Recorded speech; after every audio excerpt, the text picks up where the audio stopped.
I'm Cynthia James, and this network is about changing lives one woman at a time.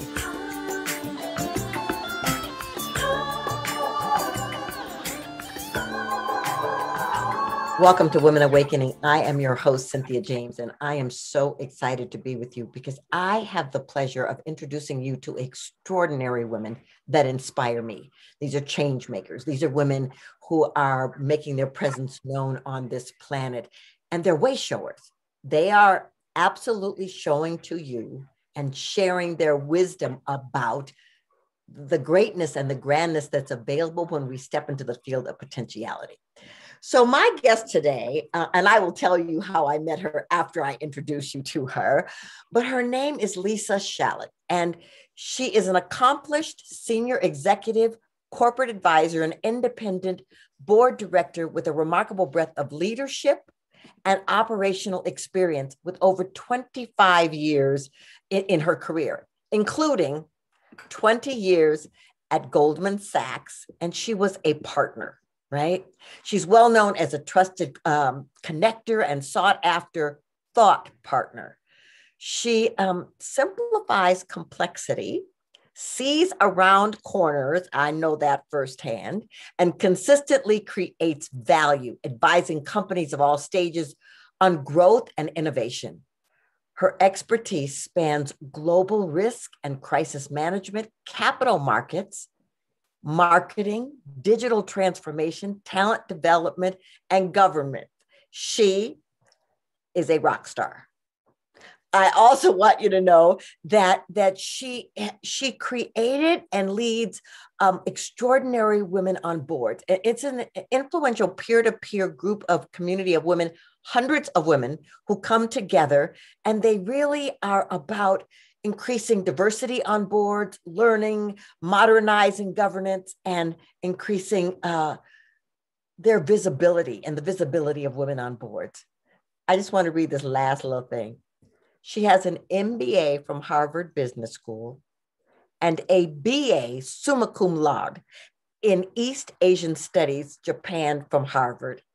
Okay, she's brilliant. That's what I want to say. And so, Lisa, thank you so much for being here. I am so excited to have you. I could not be more excited to be here as well, Cynthia. Knowing you has been a blessing in my life, and I am really, really delighted to be part of this. Thank you. Well, and ladies, so I just want to talk about synchronicity for a moment, because I get an email from my friend Tina Lifford, who you met on another podcast, who says, do you want to join this, apply for this coaching program? They're going to do a cohort. And I'm like, sure. So Tina, me, Melinda Wolf, who you've also met, and Lisa end up in this group together. Well, it was a love affair. I don't know how great we did in the cohort, but we did fabulous in loving each other. So I am excited to introduce you to her.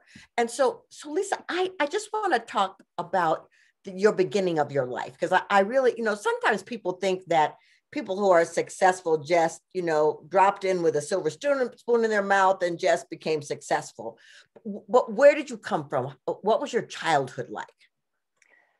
I've been reflecting on my childhood a lot lately, because actually today is the 1-year anniversary of my mom passing away. And so I'm filled with so many memories and many of them very, very good. So I'm thrilled that you're asking me that. I grew up in New York, specifically in Long Island. For those of you who know Long Island, hopefully do not hear much of the accent in my voice. I was the oldest of 2 daughters, and was, the daughter of an amazing working mom who was an architectural interior designer and entrepreneur, and a beloved OBGYN. You could not walk down the street without someone flagging down my dad and saying, he delivered you to the offspring they were walking with. They were truly wonderful, caring people, and I feel very lucky for that.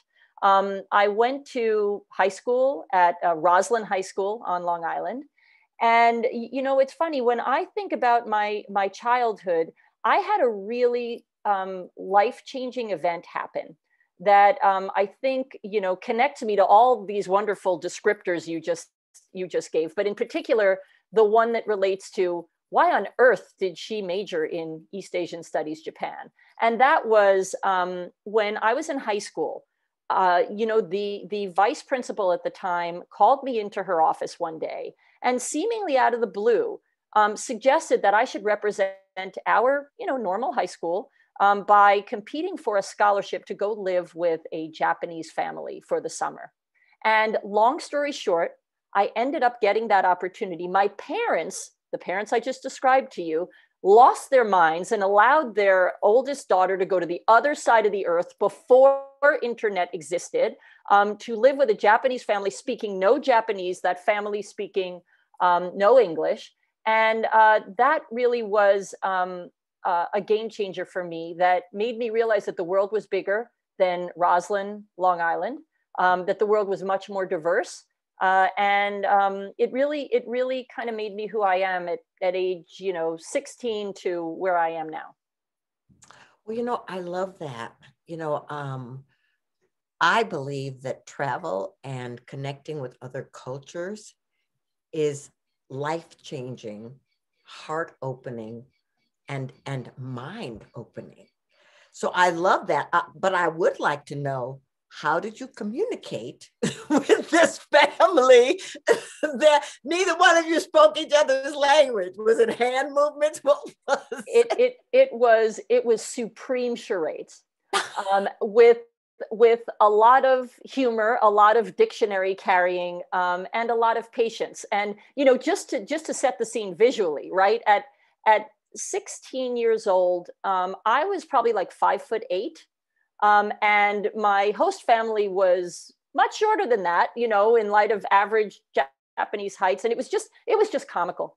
And I will tell you one other thing that was also hilarious that happened at the time, although it will date me. So some of your listeners may remember, some may have to Google this movie that at the time was very popular called Flashdance. Yes. Okay. So if you're viewing this now, you might not make the connection, but at that time I had, somewhat big hair, big curly brown hair. And there I was in Japan. The movie had just gone on its roadshow launch in Japan. And so here I am, this 16-year-old, awkwardly taller than most around me, charading, my way around Tokyo with my host family. And people would stop me for my autograph because they thought I was Jennifer Beals. And the visual really didn't lend itself as to why Jennifer Beals would be walking around with this Japanese family, but nonetheless, I would get surrounded, and I didn't know enough of the language to say, I'm not Jennifer Beals. So, and I also didn't want to lose my integrity in the process. So, I couldn't do anything about the photos, but when I was asked to sign my autograph, I signed, Lisa, whatever my maiden name at that point, as Jennifer Beals. But it was really a funny time. So, comedy. Well, I love it. Well, and I can see, because you're a little like her and the hair. Oh yeah. It was perfect. I love that. So I really want to talk about your 20 years at Goldman Sachs. Okay. Because you're in the C-suite. I mean, okay, first of all, how did you start there? And how did you move to that level to be a partner? Because that's no small feat. So it's funny, but there's a Japan thread there too. I never was the type of, kid, and some of them exist who see Wall Street and have this dream of getting to Wall Street. As I told you, my parents, nobody had any connection to Wall Street. I didn't have any exposure to Wall Street. In fact, I had seen the movie Wall Street, and that made me want to run the hell the other way. And so I was a liberal arts major, as I told you, in East Asian studies. So there was no reason for me to even think I was qualified to, be part of anything Wall Street. Yet I discovered, and it took me until after business school to discover this, amazingly, that there was this job called Japanese equity sales. And that job required someone who had Japan expertise. The Japan expertise was much more important than the market expertise, because they could teach you the market expertise, but they could not teach you in a short period of time Japanese language, Japanese culture, Japanese business. And so I discovered that there was this amazing job on Wall Street at Goldman Sachs where I would get paid to talk to smart people about Japan all day, usually from the perspective of knowing more than them about Japan and being able to help them, on behalf of any of the investors that were in their pension funds or mutual funds, to invest well in the Japanese market. So I just got lucky. And that's how I got to Wall Street and Goldman Sachs. Once I was at Goldman Sachs, I was like a kid in a candy store. Not everybody might take to being on a trading floor, but it was just buzzing with activity. There was a hum to it. I loved it. And the thing about it that was so great was that, there was always something new to learn. And even though you went every day and kind of went through the same motions, you had to call your clients, you had to read this, you had to do that. Every day, the information and context you were doing it from was different because there were new variables. The market changed overnight or whatever it was. And so I loved it. I was taught something very early in my career at Goldman, which was such an amazing culture and such a culture of learning. And that was to think of my colleagues as if they were my most important clients. And as a result of that, in a culture that really valued team spirit, I was always trying to think, how can I help my colleagues be even better, smarter, faster? And I think from being creative around doing that and kind of giving to get in a way, I think that set me apart pretty early. And as a result, positioned me to demonstrate that I did my job really well, that I had a really good grasp on knowledge that could differentiate our franchise and could help our colleagues do the same. I think I got rewarded for that and demonstrated that I think by playing into the empathy of, to your point, travel and understanding other cultures, there's nothing more uncomfortable than, being unable to speak a language and not knowing whether to bow or how low to bow or whether to take off your shoes or leave them on. It gives you a profound empathy. And I think that helped me as a leader as well. Well, what is so interesting about this story for me is that your heart led the way. Totally. You're caring for your colleagues and wanting them to be better, just as you were growing, actually became a gift and a beacon, that brought attention to you. The other thing I want to say to you is, isn't synchronicity interesting to be called into someone's office in high school that then led you to another part of the world, that then led you to Goldman Sachs? That's synchronicity. That's not an accident. Something about who you were to become. Now, I do want to ask you, Wall Street is basically male dominated. How did you manage that? I have to say that there was a lot of respect given for people who worked really hard and who, performed well and who cared about others. You get used to, you might not like it, but you get used to being the only woman in the room. And you have to learn to take a seat at that table. You get used to, for example, when I worked in Tokyo in the context of Goldman Sachs, I would be the only woman and the only foreigner in the room. And so you learn to use that to your advantage. So for example, I used to call it the talking dog phenomenon. I would always get the first meeting because I spoke Japanese and the client would find it interesting to want to see this performance. That didn't mean I got the second meeting. So I would always tell my colleagues, the first meeting's easy. Get me the second meeting. And, the benefit of sometimes being the only one in the room is that you're remembered. You might stand out, but you also might get ignored and talked over. And so you have to develop a whole network of sanity buddies, I think, to help you get through. And you know, the women partners at Goldman were this amazing sisterhood. And then there's a whole pay it forward. There's a mentorship, and you really try to bring other women up. But you know, for all the rumors of the worst of Wall Street as it relates to, you know, gender and women, like thankfully I didn't experience that. I had amazing mentors, and learned somewhat late in my career to become my own source of self-confidence. And when I got there to that point, and I was already a partner by the time I got to that point, so I wish that was something I had learned earlier. I felt more empowered, and you know, didn't let stuff bother me. Tried not to take stuff personally, and you know, I think somehow made my way and took very seriously the responsibility for creating safe spaces and a comfort zone for other women working their way through. Well, it's really wonderful. And what inspires me about that is that you had to develop a thick skin. Oh, yeah. You had to learn, as you said, to not take things personally, but you also had to activate curiosity and creativity in order to maneuver through these halls. Yes, and a sense of humor. Yes.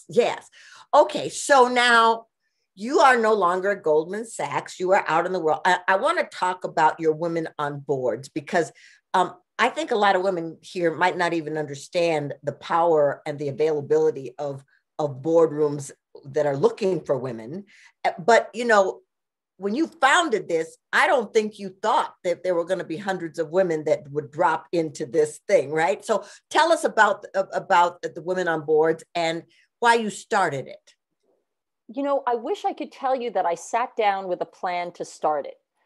This came about more along the lines of kind of, you know, reading the signals of the universe, and so call it a form of synchronicity, but also really listening for pain points when they express themselves. So we just talked about a few themes, one of which is, you know, women often feel like they're the only one in the room. And it can be a very lonely place, you know, at whatever level you're at. Usually when you're at a more junior level, there are more women in the room. But when you look up, there aren't many women in roles where you can aspire to them. In this case, I left my like intense career, was able to go out and have coffees with people, and ended up meeting a number of women who similarly had left their long careers and were doing kind of a portfolio of things. And one after another, I want to say 15 conversations in a row over coffees, I ended up having a bizarre deja vu experience. It was the same conversation over and over again. The woman would say, wow, it's amazing to meet another woman on corporate boards, because I had been very lucky to get on a couple of corporate boards. Because of what we just discussed, Cynthia, I would hardly say that was the most interesting thing about me.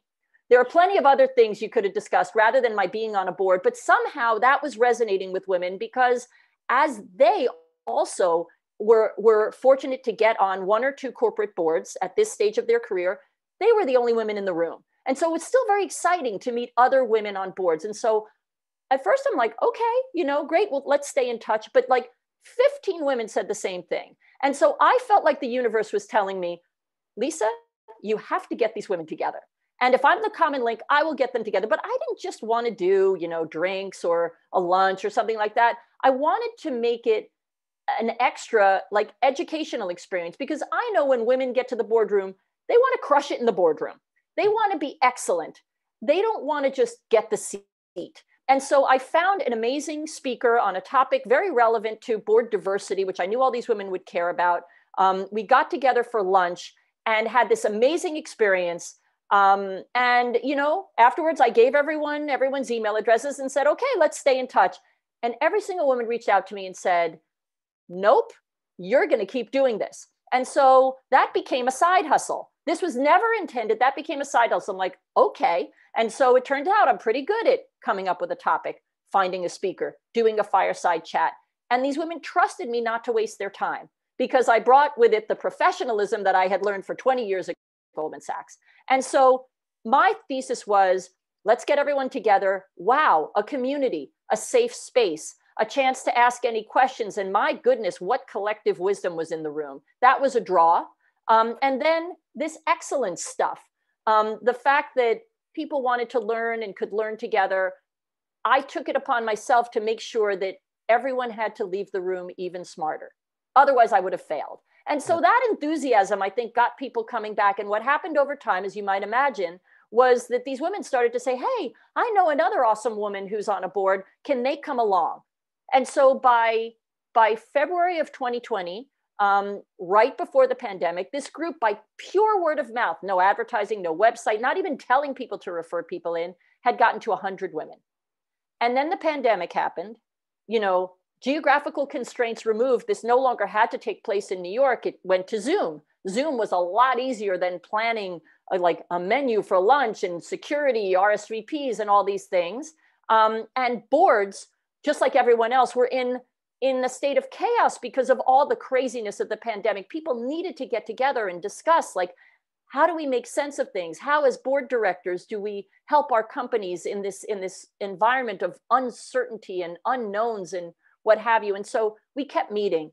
And as a result, there were a lot more referrals in. And now that group, if you can believe it, is 450 women all over the country, all over the world. And I am so inspired by them and feel really very lucky, as well as a lot of crazy pressure to live up to their expectations.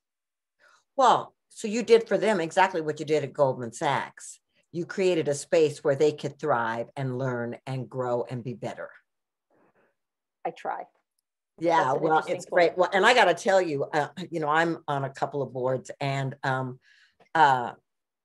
it's a gift, and there's things to traverse. But the other thing, and maybe I don't even know, I didn't know this initially, and maybe the women in the audience, that there are boards that you can be on where there are paid positions for you to bring your expertise to this board. I didn't know that. It was like, oh, you want me to be on your board? Great. I'm honored. I mean, so I love that you are supporting these women and that they're bringing their expertise and they're bringing that diversity into the room. Yes. I also know, I'm changing the subject a little bit here, because I also know that you're a mom. Yes. That you have a family. And I would like for you to just talk a little bit about the juxtaposition of managing being this corporate executive and a loving mother and container for family. How did you find the harmony in that? I think that anyone who is a working parent, I shouldn't limit it to moms, but I do know that working moms walk around with a tremendous amount of guilt. On the one hand, they may need to work, they may want to work, they may really feel like work is who they are. And so there's an identity part, and you want to be who you are, because then you're not necessarily going to be the best mom if you feel like you're not living up to whatever your calling or your potential is. But I would feel tremendously guilty and try to manage that as best I could. But I also knew that if I were happy and if I really felt fulfilled, then I would be setting a great example for my kids. Now, it wasn't until, so I have two sons. And so it wasn't until, I don't know, maybe they were one of them was just starting high school, or maybe end of junior high or something like that, when I would get home in time to put my kids to bed. I wouldn't always get home in time for dinner. I was putting one of my sons to bed, and he turns to me, says, "Mom, are you the boss of people?" And I said, well, yes, I am the boss of people. How many people? We had a conversation about this, and he had a smile on his face. He's like, okay. And I felt like in that moment, he sort of put two and two together. But now my sons are 20 and 23. They have a much better sense of the working world, and they have a ton of respect for my the time I've spent, in my career and the accomplishments that I've had. And that means a lot to me. And they feel like they can turn to me for things. But, I left Goldman. One of the reasons that I left Goldman was because I really felt like I needed to be home in time for dinner. And I think sometimes it will hit you at weird times. There are some working moms who feel like, what, they need to be there at the very beginning. And I was very lucky. Not everybody has these options, but I was able to get help, such that I felt like my kids were well taken care of, and I could go to work and I could come back. And so I was very fortunate in that regard. But I didn't feel the pull to be home when they were really young after my maternity leave. I felt the pull really surprisingly when they started to get into high school. And all of a sudden, this clock appeared in my head, ticking down backwards from when they would go to college. And I felt like I needed to be there then more. I needed to be home at the dinner table. And by the way, I was right. There's a lot of intelligence that you can gather from the dinner table. And you just want to pay attention. Some of my colleagues, worked the whole way through and they were totally fine, So it really depends. You just can't beat yourself up too much over it. And you have to make sure that you kind of take a self-check every year and ensure that your priorities are in the right place. And I think this past year, right, when many of us have had time to spend with our kids, although it hasn't necessarily been easy. I mean, homeschooling, not easy. I didn't have to go through that. I don't know, maybe it's given us a chance to pause and think as to what our priorities are. Yeah, well, I think it's really important. And I also think that one of the things that I think is a gift to your sons is that they have experienced a mother who is accomplished and fulfilled and also there for them, which sets into their mindset what relationship can be with a powerful woman. I just think that's an extraordinary gift that you gave them, actually. Thank you for saying that. So I want you to tell people how they find you. Before I ask my last question, how do people research you, find you, connect with you? I think probably the best way to find me is on LinkedIn. It's funny, there are two Lisa Shaletts. My sister-in-law also has the same name, and talk about rock stars on Wall Street. She is absolutely one. And so she worked at Morgan Stanley. So don't mix us up. I'm the one who was the Goldman person and was and founded Extraordinary Women on Board. So I think if you find me there, that's great. There's a website for Extraordinary Women on Boards, which is EWOB, for Extraordinary Women on Boards, network.com, if you're interested in more information on that. Beautiful. Well, I ask the same question of every guest. What is the one thing you want women to know about the importance of their awakening? One thing. One. It's hard to come up with one thing, as I'm sure you know, which is why you asked that question. Maybe I'm going to say this. I think it's important not to define yourself or let yourself be defined by what you've done before. I think that women in particular think narrowly and limit their possibilities by defining themselves based on their past, as opposed to how the things they've done and the skills they've obtained can create possibilities for their future. Love that. I love that. Ladies, I really hope you wrote some of this down. If you didn't, go back and listen again. Lisa, thank you so much for being here, bringing your wisdom and your gifts, and really being a beacon of inspiration. Well, back at you. Thank you for everything you do. Thank you for this podcast and for all the ways you reach out and touch and inspire so many women and people. But most of all, I'm just grateful to have you in my life. So thank you. Thank you. So ladies, we do these every week. So come back every week and meet another fabulous woman who's doing extraordinary things. And what I want you to know is that they're examples. They're not exceptions. They are showing you and reminding you that you're powerful, that you're beautiful, that you're magnificent, that you're dynamic, that there's no one like you anywhere. You are an original imprint. Therefore, you know, the options are unlimited. So, subscribe to us. We're everywhere. We're on Spotify, iTunes. We're on Spreaker. We're on iHeart. We're on YouTube. Wherever you find us, please subscribe and come back, because the next woman may be just what you need to take that leap into greatness. I'm honored to be with you, and I'll see you next week.